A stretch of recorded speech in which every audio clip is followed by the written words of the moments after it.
Hello everyone, welcome back to my channel. ഇന്ന് ഞാൻ വന്നിട്ടുള്ളത് കസ്റ്റർഡ് പൗഡറും ഫ്രൂട്ട്സ് ഒക്കെ വെച്ചിട്ടുള്ള ഒരു ഡ്രിങ്കിൻ്റെ റെസിപ്പിയുമായിട്ടാണ്. അപ്പോൾ നമുക്ക് ഈ ഡ്രിങ്ക് എങ്ങനെ ഉണ്ടാക്കാമെന്ന് നോക്കാം. അതിനുവേണ്ടി ആദ്യം ഞാൻ ഒരു പാത്രത്തിലേക്ക് 2 കപ്പ് പാലൊഴിച്ച് തിളപ്പിക്കാൻ വേണ്ടി വെച്ചിട്ടുണ്ടായിരുന്നു. പാലൊന്ന് തിളച്ച് വരുമ്പോൾ ഇതിലേക്ക് ഞാൻ 2 കപ്പ് വെള്ളം ഒഴിച്ച് തിളപ്പിക്കുന്നുണ്ട്.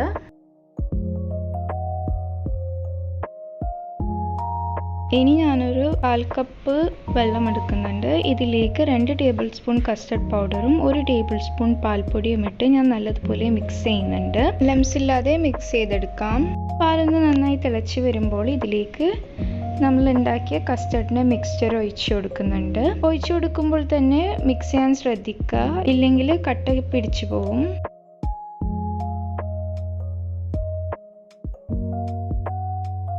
ഇനി ഇതിലേക്ക് 1/4 കപ്പ് കണ്ടൻസ് മിൽക്ക് ഒഴിച്ചു കൊടുക്കുന്നുണ്ട്.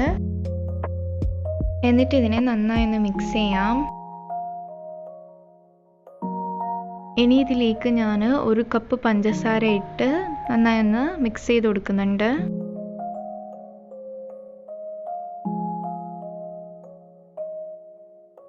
ഇനി ഇതൊന്ന് തിളച്ചതിന് ശേഷം ഇതിൻ്റെ ഫ്ലെയിം ഓഫ് ചെയ്ത് നമുക്കിതിനെ ചൂടാറാൻ വേണ്ടി വെക്കാം. ചൂടാറിയതിന് ശേഷം നമുക്കിതിനെ തണുപ്പിക്കാൻ വേണ്ടി ഫ്രിഡ്ജിൽ വെക്കാം.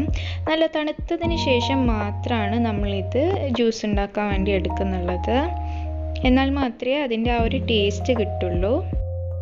ഇനി ഞാൻ വേറൊരു പാത്രമെടുത്ത് ഇതിലേക്ക് കുതിർത്ത് വെച്ച കസ്കസ് ഇട്ട് കൊടുക്കുന്നുണ്ട്. ഗ്രേറ്റ് ചെയ്ത ക്യാരറ്റ്, ഗ്രേറ്റ് ചെയ്ത ആപ്പിൾ,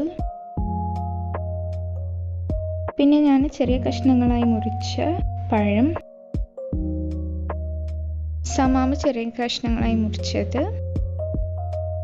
ഇനി ഇതിലേക്ക് നമ്മൾ തണുപ്പിച്ച കസ്റ്റർഡിൻ്റെ ആ ജ്യൂസ് ഒന്ന് ഒഴിച്ചു കൊടുക്കാം. എന്നിട്ട് ഇതിനെ നമുക്ക് നന്നായി ഒന്ന് മിക്സ് ചെയ്യാം.